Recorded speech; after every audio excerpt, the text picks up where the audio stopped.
Maggie, we are here at your gorgeous ranch. This land, the view, the vista is just stunning.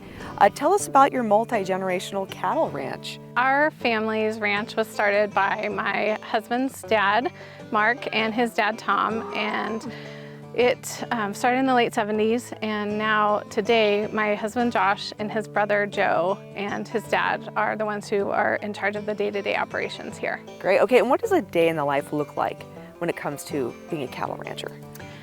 So, interesting question, because every day is a little bit different, but also the same. So we calve twice a year, and so right now we are fall calving. In fact, we have a cow out here. I think she's in active labor. So during the fall season, then we're doing calving, and in the summer we're checking water, making sure our pivots are going, we're growing hay, we're harvesting that hay. And then in the winter time, again, we are calving for part of that. We also have times where we're getting those cattle ready to breed again. So the cows kind of predict then your day, right? Yes. The cows predict your day, and then life happens in between as well. Yes, Exactly. yes. Yes, we always have cows to feed and cows to take care of. And then, you know, the other stuff would just fill in with whatever's happening. And I mentioned the land, right? Like gorgeous out here, we're in God's country. It's just absolutely beautiful. How do you manage the land? Let's talk about how you remain good stewards, and you also think about the environment when you are taking care of a herd like this. Right. So, you know, ranchers are the first environmentalists. The land is the most important, and as well as the cattle. And so ranchers want to be able to stay on the land and use it year after year, so we can't abuse it. So a lot of the things that we do are rotational grazing, or we are doing cover crops. We've used some no-till drilling practices in order to not have to till up that land and keep more of it in pasture. So that's a lot of what we're doing, is just making sure that the pastures are healthy, and we're rotating them off so that grass can grow. So those are some of the things that we look at doing. It's a lot of things that you guys do actually to make sure that you're taking care of the earth.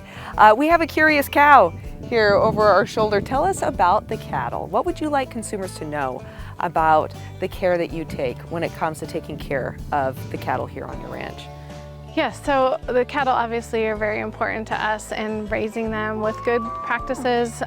We use BQA practices, as most of the industry does, and we want those animals to be treated well while they're in our care, depending on whether they're going to go to another purebred breeder or if they're going to the food supply. And so making sure that if things are sick, then we're taking care of those.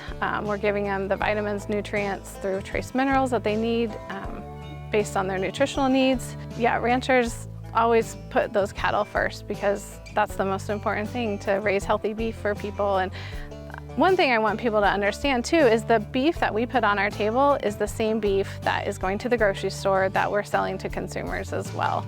So we want a really good, nutritious, safe product, and we offer that to our families and also to other families. Okay, and what do you love so much about this industry? Oh gosh, there's so many things. I think the people first is one. I've been a part of the industry over 20 years, and here in Idaho, and the people that we meet, the other ranchers, people within the industry, support staff, and allied industry, they have such passion for what they do. And there's so many multi-generational ranchers in Idaho. They want to raise this product and take care of the land and the cattle. So working with those people and meeting them, they're the ones who are supporting the sports teams, and they're in the small towns, and they're, you know, taking care of their small communities. Agriculture is food production, Yes. and it's vital. I mean, we all have to eat every day, and so to get to know people who are, you know, growing that product and who have a passion for it is really exciting for me. Yes, I hear community. Yeah, a lot of these ranches are in rural communities, and they're the lifeblood. So they're also the ones who are on the city council and, you know, sports clubs and things like that. So it's very important that we keep those communities strong, and we keep the cattle industry in Idaho strong.